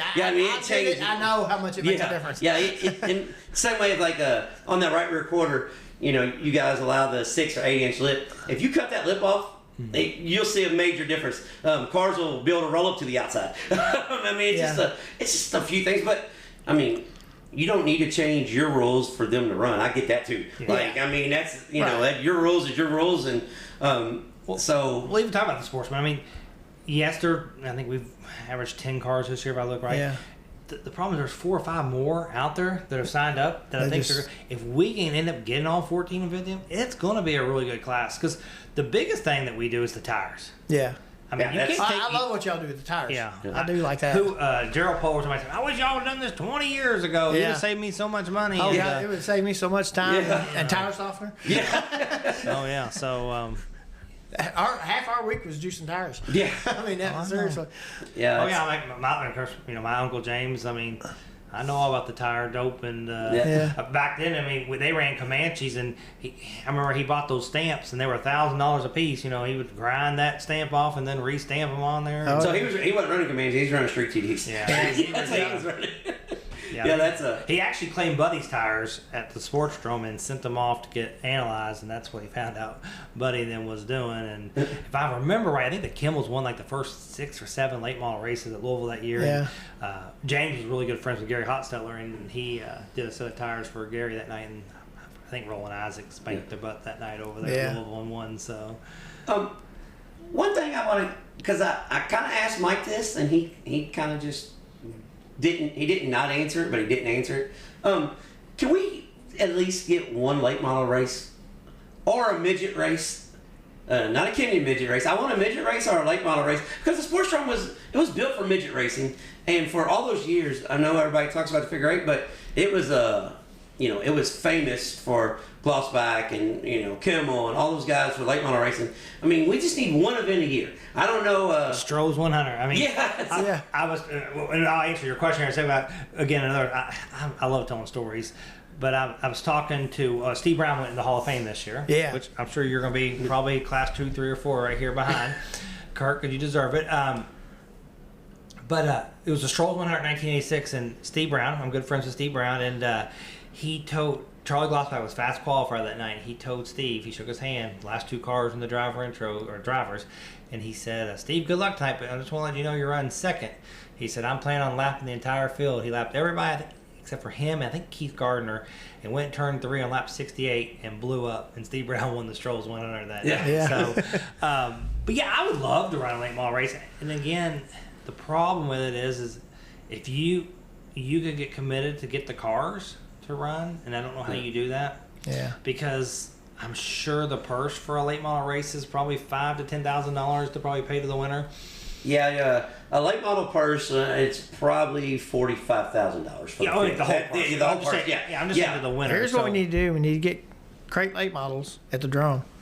Yeah, Me and Cricky's been talking about it. Yeah, I was gonna say Dean Worrell. I mean, because he always tried to do his figure eight man. I think we tested a crate late model on a different tire one night. Was it yours? Well, I took mine out in practice one night out there. Yeah, because they've done the. They did the dirt late models there. Yeah, but they also did like a few years ago, like Mike Bailey and all of them ran. You might even ran that to the pure stock. Yeah. Flash one from the tail. Yeah, on the outside. Yeah. So old school style. Yeah. So I mean, we're always. I mean. Talking about things. We go. I follow Facebook, and I get these people ideas, and I'll send it to Mike. Hey, what about this? But the unfortunate part that I hate is, and I love racing more than probably most people. It's just an entertainment now. It's just Yeah. I tell the story all the time. It's a bus race, probably 3,500 people there. Taylor Webb and Alex Webb running the Legends, and they kept doing the old bump and run for the last 5 laps, and they dragged the race to the line. I mean, I don't even know who won from the pits. Yeah. And I looked up at the stands, and there's not one person clapping because it's just a different crowd. That crowd's there for the entertainment, and then we've let people in free the next week or whatever, and you just can't get them back to because the normal race fan is unfortunately dying away a little bit. Just. These young kids today, I don't know what they're doing. They're just playing Xbox or. Well, part of the problem is, we call it the NASCAR effect. We see it all over at the dirt tracks. Dirt track crowds are up about 90%, where the paved track crowds are probably down 50%, and a lot of that has to do with the kids because of flow and dirt vision. They're seeing other style racing that they never knew existed. And there's a younger demographic at the dirt track that wasn't there 10 years ago, 5 years ago. I mean, when you go to a dirt track now, you see a lot of dads and a lot of daughters that you don't see. When you go to a paved track, you see the family members and that's it. There's not a whole lot of fans. It's more family, friends. Where you go to dirt tracks, I mean, there's guys traveling, all over the country because the event's still the draw. It's not I'm gonna go watch my cousin race or type thing, and I think a lot of that just has to do with accessibility now. For years there was no accessibility. You had if you wanted to watch a dirt race, you turned it on TNT, and when the Outlaws came to town, okay, great. But now they're on every night. You can watch them every night of the week. So it's there's another thing in it, and we go to a lot of dirt tracks, and they're out in the middle of nowhere. I mean. Nowhere. So there's nothing else for people to do out there. So they do go to the racetrack on Saturday nights. When you're in the city, you're competing against so many different things. Like when the racetracks are, and most asphalt tracks are right in the city. And you're right, because we talked, a lot of times, like downtown Jeff, they have free concerts. Yeah. So, do you want to come pay $15, $17, $20 to come watch racing, or do you want to go down there to the concert and, for free and get entertained? Hell, you can buy, beers down there and for your $20 entry fee, and you're still saving money. So it's just a different, like I said. I mean, I always tell the story. I could sit up there in front of the press box and close my eyes and just relive so many memories from the place, and just people like that don't have it. And going back to the kids thing, back to the street stocks. Me and Mike had this discussion too about street stocks, but the thing I think that hurts the street stocks, and he's 100% right, it's a 1985 Monte Carlo. Yeah. You know, you're marking a 1985 Monte Carlo to kids. How are you supposed to get them into racing? And that's what they want to run, you know. So Right. Yeah. Well, and the problem with that is it's also a $60,000 race car now, where it used to be $8,000. You had a top of the line race car. Yeah. So it's it's hard to get kids involved in something that's astronomically high, anyways. Yeah. And I said I think that's where dirt racing's kind of gotten to age right now. But it just kind of is what it is. I mean, it all goes in phases. I mean, it all comes back around. Before we get off here, is there anything that you want to see in the local racing community? Because I know, it's people are going to look at this and say, well, he just wants what's best for his group. But no, you're a race fan. You like what goes on at some places. There's other places you don't care about, just like anybody else. But is there anything that the paved tracks, we got a group of 5 or 6 of you guys that is there something that you would like to see, like a unified rule or something where everybody can work together, or is it just no, we're gonna do what we're gonna do and we don't care what they do? I don't really. You're right. I mean, Salem, we've had many discussions with them. We run the Fords, they run the Fords. Well, can you give them a Ford night off? Which we've given the Fords a little bit off this year on some Saturday night. We've given a lot with the rain. But yeah, it would be good. I think it's best for, I'm on. I don't know if I should say this, but Mike and some other people almost bought Salem a couple of years ago. Oh yeah, well, he talked about that. So I don't remember if he no, he talked about that. We're good. And that was the whole plan, was just to kind of put everybody's schedule together. In Salem, in my opinion, some people aren't gonna like this. It's a Sunday track. It's all. When I was a kid, we went on Sunday, and I get it. You like racing under the lights and stuff like that, and it's probably hotter. And up there at Salem, you have no shade. But the biggest thing is, I think for all these racetracks, what they're doing right now can work. And this is probably not a very popular opinion, and people are going to yell at me for saying it. But I feel like I always tell people, the Sportsdrome or their racetrack is their corporation, and you have stockholders. And when I say you have a stockholder, if you race there, you're a stockholder, because that's where you want to race at. And you got to sell the Sportsdrome just as much as the Sportsdrome's got to try to sell you. We've done a lot better job on trying to sell them. We do the digital flyers and stuff like that. What I say, if I challenge it, so if you race at the Sportsdrome, if you brought 5 new people that have never been there every week, and just try it, say, come watch me one time, maybe they would draw interest, and then you would see the crowds maybe get better. Again, more people in the stands. It's easier for me to run bigger purses. Everybody wants more money. Right. That's not hard. But hold on, for a guy that works for a series and it's on the back end of this and what knows the ins and outs, more money's not the answer. No, it's not. That's all that is an excuse to justify why you're not coming. Because we had an event that paid astronomically well. Most of our events are within 2 to 3 hours of Nashville, east or west. This happened to be 3 hours south. We had the biggest paying purse with our lowest car count, and it had nothing to do with weather. It was just people use that as a crutch. And the main reason why nobody went there because the racetrack had a bad rap for years. And so when people say they need more money, I mean we had a $5,000 to win, $500 to start on a Saturday night, $2,000 to win, $200 to start on Friday night, with a $100 entry fee for the weekend. And we ended up with 18 cars. So that's the more money is not what everybody thinks it is. And a great thing. I mean, let's use the front wheel drive as an example. We started them on Wednesday Wars. Didn't pay them but a trophy. We ran an A, we ran a B, we ran a C, we even ran a D feature. Every time we added more money, the car count went down each year. Yeah.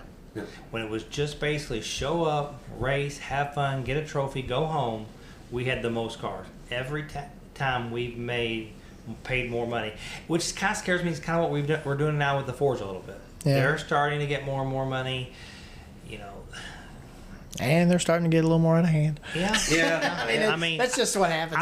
I will feel. Your sportsman division started as they called them pure stocks when they first started because that was my first cars. So that's what they They evolved went to. pure stock, street stock, sportsman. And the Dromers, same way. They were Yeah. A, B, C, D feature. Yeah. We did run 2 D features last year with the Fords, Yeah. the Sportsdrome. So, Yeah. but I will give Chris and Dean a little bit of credit. I think there are some people that are learning stuff, and that is their job as a racer, I guess. To learn and try to get away with it because that's how we are. Hopefully some of them Ford guys will move up though, eventually. We had Andy Perriman. He ran, went figure eight. The Greenwell, like I said, he started out in the Ford. He went modified. Yeah. Now he's running Outlaws a little bit. He still tinkers a little bit with us in the modifieds. But Yeah. and that was the goal. I mean, going back to whether I like, it was never I was really against the Fords. I just didn't want them to kill the classes that. Yeah. That's already struggling. That are struggling. Yeah, a little bit. that makes sense. I mean, that's a. If these Fords keep getting more expensive, maybe they'll just say, "Hey, I can go ahead and build me a sportsman car Yeah. or a figure eight car, and get some or a money figure eight back. car for Yeah. that, Yeah, I or mean, trade or something." The way these Fords are selling now, I mean, I'm Yeah. seeing $8,000, $9,000, $10,000. I'm Yeah. thinking, what and we've actually. I don't think any Ford's worth $10,000. I'm a Chevy guy though. Yeah, that's. I'm telling a little secret. I say that I got a Dodge. Yeah. A little secret. We used to call them the affordable Ford series. Yeah. If you notice now, a lot of times I'm just saying Ford Oval now. Yeah. It's not affordable. I'm taking the affordable part out of it because we have, Yeah. a lot of these classes. But especially with the way we run the tires, you don't have to buy a tire. Yeah. You can run Sportsman modified cheaper than you can a Ford. Yeah. I mean, Craig Wilder told me one year he spent $4,900 on tires just to run the Fords. Yeah. And I'm like, that is crazy. Yeah. Now you run a Sportsman, you buy 6 tires all year long, and that's all you need. Yeah. That's. I will give Mike and you guys credit for that. Oh, That yeah. is a. I love the new tires. Yeah, the out new there. tire rule is. Yeah, it's a good rule. I can handle that. I always tell, and people are like, "Oh, that's a junky tire." Well, you know what? It's a junky tire for You know what? everybody. You know what? Everybody's on the same one. Yeah. And Mike's been.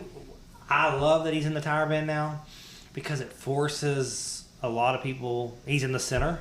Yeah. Basically, now he gets to see the people, and Yeah. he's got to be a little bit more personable with them, which he's always been. But for some reason, he's always had that persona that he's a jerk. Well, that's because he was just bigger than everybody else. So Yeah. like, I don't want. Big I don't old want football that. player. Yeah. But he's he wants the Sportsdrome to succeed because he loves it. That's what he's done his whole life. Yeah. So Yeah. that's where he's been. I'm gonna tell two quick stories here. He asked me, I don't know what he gets paid to flag. I said, as long as I get popcorn and Coke every night, I'm good. So, Yeah. that's basically how I started. But I started from just basically eating popcorn and Coke. She paid me, but they never had like a practice schedule. I created that, and we did the start cone, and I got that from Anderson Speedway. We went to watch the Outlaw race, and they had that cone right there. And I said, man, that's a great idea. Yeah. I'm gonna bring that to the Sportsdrome, and we're gonna put a cone out there. That's where we're gonna start at. He tells the story all the time. He goes, I wish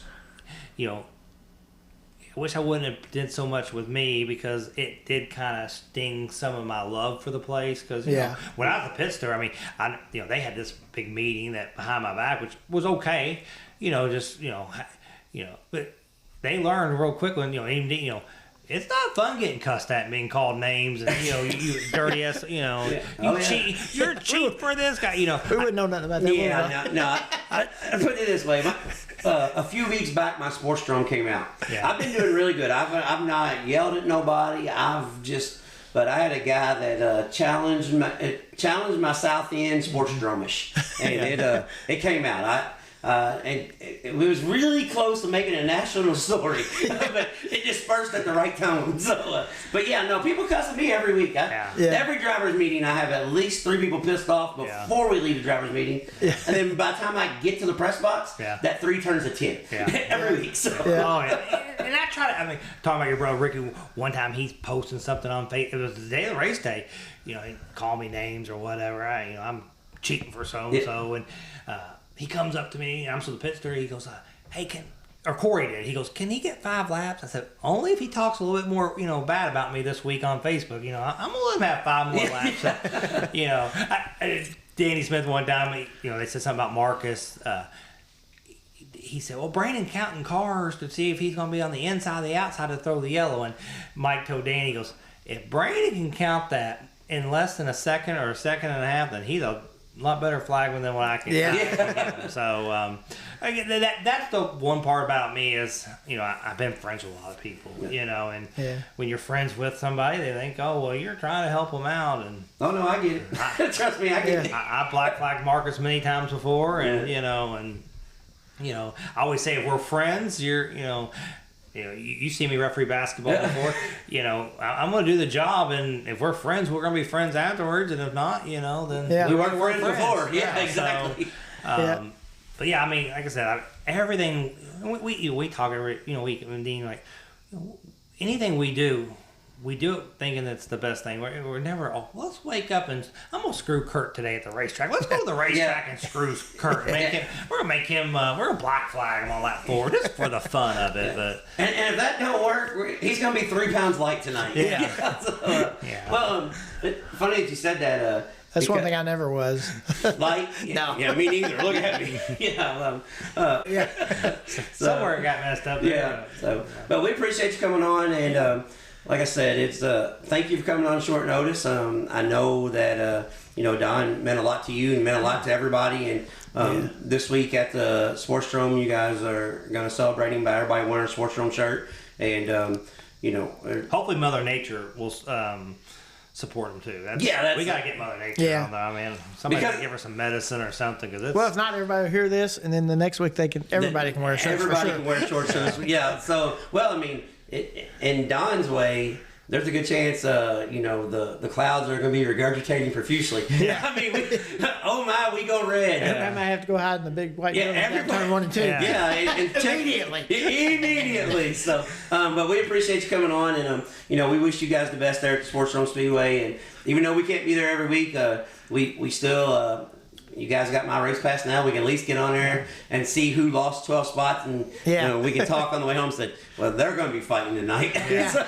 But we appreciate you coming on, and thanks for taking time out of your busy schedule on a rainy night to fit us in. Yeah. And again, thank you all. I've listened to quite a few of your shows, and I think y'all do a hell of a job. And it's like you said earlier, y'all make it fun. So I've laughed a lot here tonight, and I hope everybody keeps tuning in to y'all because y'all do a good job. Well, yeah, they laugh at us because we're a bunch of idiots. But we appreciate it. Thank you. And until next time, we'll be trading sliders. There you go, Flash. That was Brandon Taylor from the Sportsdrome Speedway. And cool thing was we got to reminisce a little bit. Yeah. Kind of a reminiscent weekend, and we didn't really have that planned out because we had some other things going on. Yeah, we'll give Brandon big thanks too for doing this on short notice. Yeah, it was real short notice. Yeah. We kind of just ran into each other and said, hey, we need to do this. He's like, all right, let's do it. Yeah. And we did it. So that's so it worked out good. But yes, short notice, and one thing that was neat about sitting there with Brandon, because you could tell he still loves racing. Oh yeah. And as we said about Pat Sullivan and some other guys, I mean, Brandon probably really had a reason with his accident to be jaded. Oh yeah, and not love racing. Yeah, and not love being at Sportsdrome Speedway, and it didn't affect him none. So that's that's pretty cool. And Brandon, I mean, it's been a while since I've been at Drome. Brandon does a heck of a job announcing though. Yes, he does. He does a really good job. Well, so that's what I told him last year. I said, we were texting back and forth over a few things, and I said, so Brandon, I'll be honest, I never really heard you announce. And from somebody that does announce that, by no means I think I'm good by any. I don't think I'm great at all. Right. But by somebody that does announce, I know how hard it is. Oh yeah. And I said, you do a really good job describing the race, keeping the fans entertained, and he said, thanks, man. I really appreciate that. Yeah. And I told him, I said, but you're probably not gonna like what I'm gonna say. I said, because I've seen it on YouTube because I haven't been in a year and I know how Mike where I know how Mike doesn't like the Facebook Live and stuff. Yeah. Said, but I appreciate what you're doing. I like what you're doing. And he started laughing. He said, yeah, no, we're okay. Yeah. But yeah, I think Brandon does a hell of a job. And one thing that, and he's been doing this before, but I'm glad that he keeps the enthusiasm, the Sportsdrome enthusiasm. Yeah. The oh my's and side by side down the backstretch. And yeah. I don't know if I heard him say we go red. I'm going to give him shit about that though. Yeah. Because there was a perfect opportunity for we go red. Yeah. And we got to get somebody between the big white building and turns 1 and 2. Immediately. Yeah. Yeah. Immediately. And we got to have cheeseburger over there one night. Yeah. I didn't look, cause I didn't walk down the front stretch. Usually cheeseburger sits down there. Yeah. I didn't look, but I just one time I need him to introduce cheeseburger. Maybe we'll do fan appreciation or something. Yeah. Because I want to hear cheeseburger Donahue. Yeah. So just one time, Yeah. we need Brandon to pull that off for us. But it was a good time sitting there with Brandon reminiscing. Yeah. On a rainy Thursday night. Yep. That's very late after he got off work and stuff. It's we all kind of had dinner and. Yeah, I think you hear in the background we was actually had the sprint car race on too. So yeah, didn't really know at the time, but that's when Tyler Courtney was being transported to the hospital. Yeah. As I went back and watched it, but yeah, we even tried to persuade Brandon over. Say, hey man, check out these sprint cars right here. Look at this stuff. Yeah. But yeah, it was a good time having Brandon on. Yeah. It was. So this week's upcoming events, we're gonna start with USAC Indiana Sprint Week. Do I need to say any more, Flash? Oh no, that's USAC Indiana Sprint Week, and guess what? Guess who's got an off weekend this weekend? Me. Guess who's got a busy weekend planned now? Me. Yeah. Well, probably me too. Yeah.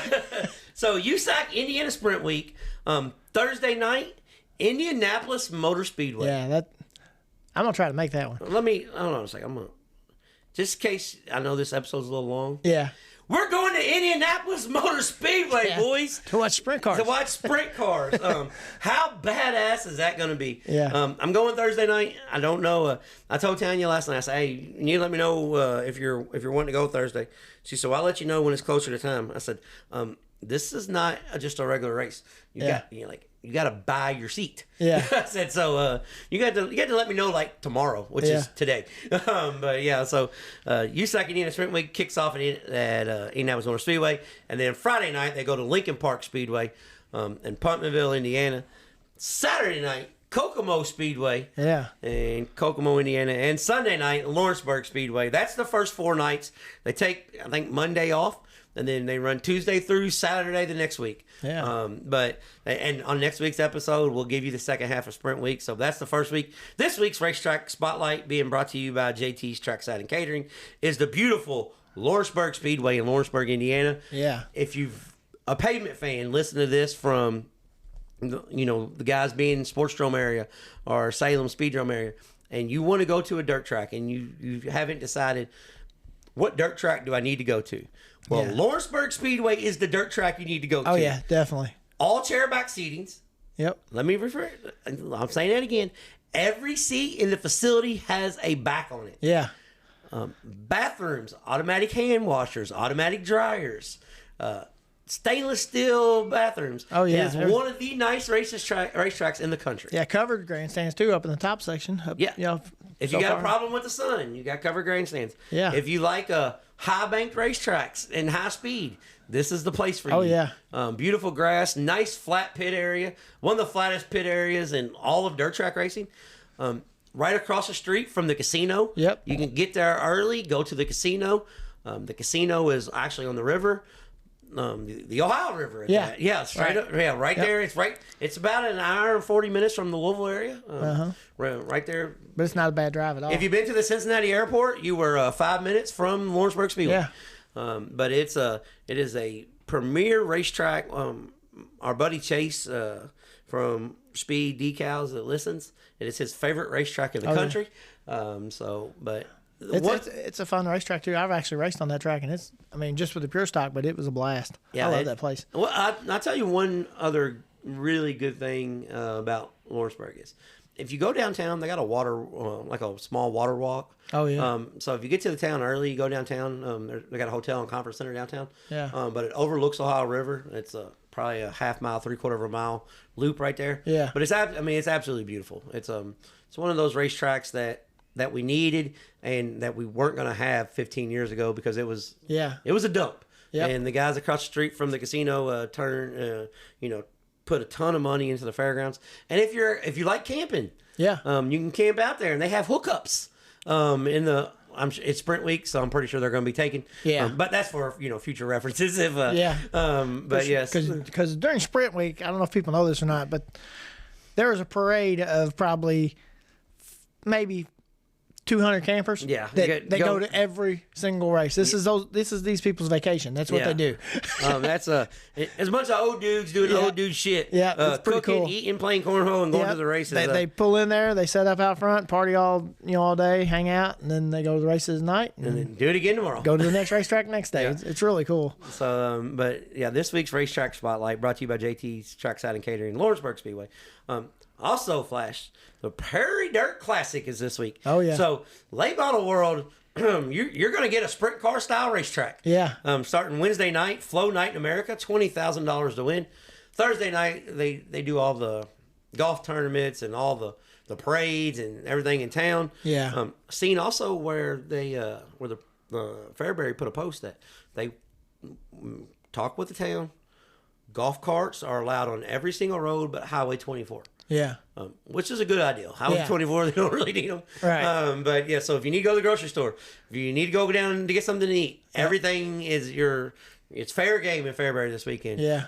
So one thing I ask, late model fans, dirt racing fans, don't screw this up. Yeah. let's make this a tradition that's okay. Yeah. Because you could do this 4 or 5 years ago, then it got screwed up, and they're coming back around on it. Yeah. So don't screw this up. But the Prairie Dirt Classic, and then Friday, I think they got like 3 preliminary features, and then the modifieds, the invite only. Yeah. They got 50 modifieds, or 54 modifieds. Yeah. It's the end of the UMP Summer Nationals for the mods. And then Saturday night, $50,000 to win, Prairie Dirt Classic. One of the coolest celebrations of all of racing. Yeah. The winner drives his car to the bank, and they give him 50 stacks. So that's nothing cooler than that. How cool is it to drive your car through town to the bank? Yeah. Pull up. So that is that's pretty awesome. Yeah, that's cool stuff. Yeah.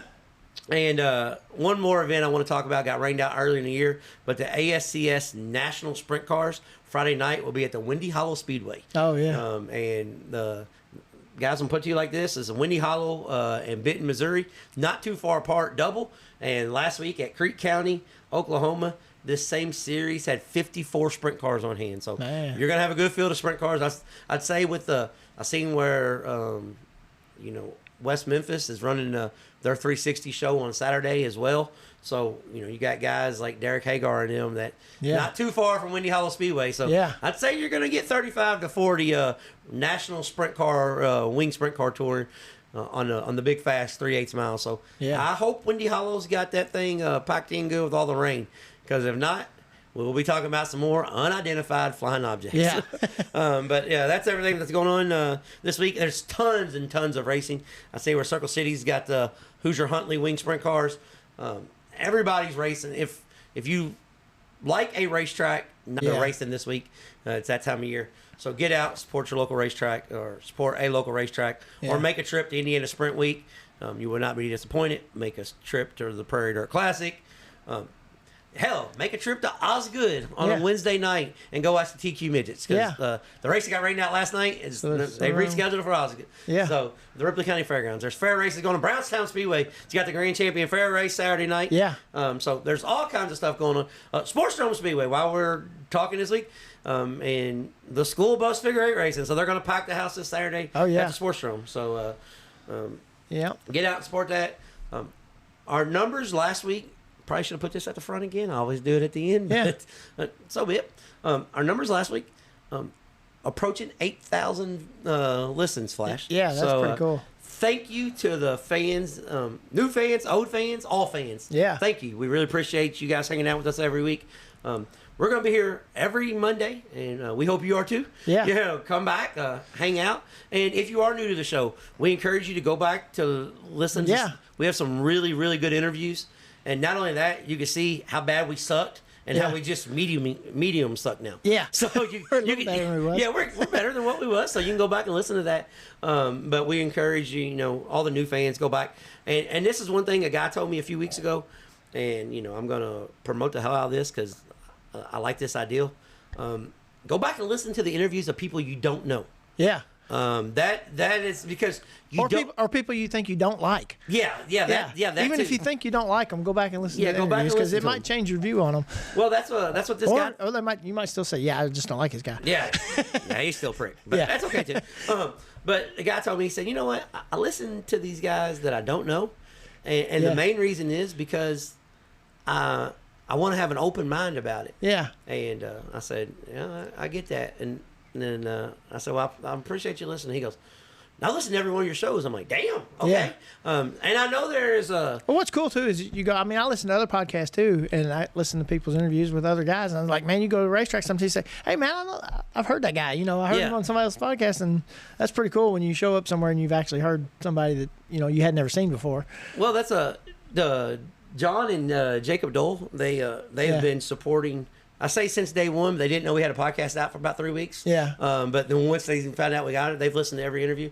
And Jacob tells everybody, if he sees somebody with a racing shirt, he tells them to listen to our podcast. Yeah. So thank you, Jacob. That's cool. Thanks, Jacob. Yeah, he was on vacation a few weeks ago. Ran into some Bobby Pierce fans. Yeah. So we got Bobby Pierce fans listen to us now because he sent them the links like, hey, listen to these dudes. Yeah. So we appreciate that. Word of the mouth is best form of advertisement, and thank you to everybody that does that for us. Yeah. Puts the word out there. We've got some interviews coming up that we're really excited for. Yeah. We've got some stuff that we're trying some. I'm not going to say new things because what we're doing is working, but we're trying to bring everybody in from every aspect of the sport. So hopefully you hang out with us each and every week. If you miss a week, we understand, but go back and listen to it because I promise you, you're going to enjoy something. And if you don't like us, if it's your first time and you don't like us, we're okay with that too. But tell somebody about us anyways because they may. Yeah. But. You got anything else, Flash? Yeah, I think we're still needing to get people to subscribe to. To Spotify. Yeah, dude, we are trying to make this a living. Well, not living. Not a living. We just want to make money for gas. Yeah, we want. It'd be cool for to open it up and then it says Spotify sent you a $3 check. Yeah. Or $2.50, $2.75. And I'm glad you said that. JT's Trackside Catering, Jeremy Thomas. Thank you for what you did last week. With this being here at the end, I'm going to put this out there. Yeah. I really appreciate what you did because all those that you sent out, we gained 300 listeners. Oh, yeah. So I really appreciate, what you did. I'm not going to broadcast it to everybody else, but thank you. From the bottom of our heart, we appreciate that. Yeah. But yes, go subscribe to Spotify. I didn't look this week. We may already be getting a check. Yeah. I didn't even look because we've been so busy. But last week we needed 32. So hopefully this week we need at least 31. Hopefully one person hit click. Yeah. But until next time, we'll be trading sliders.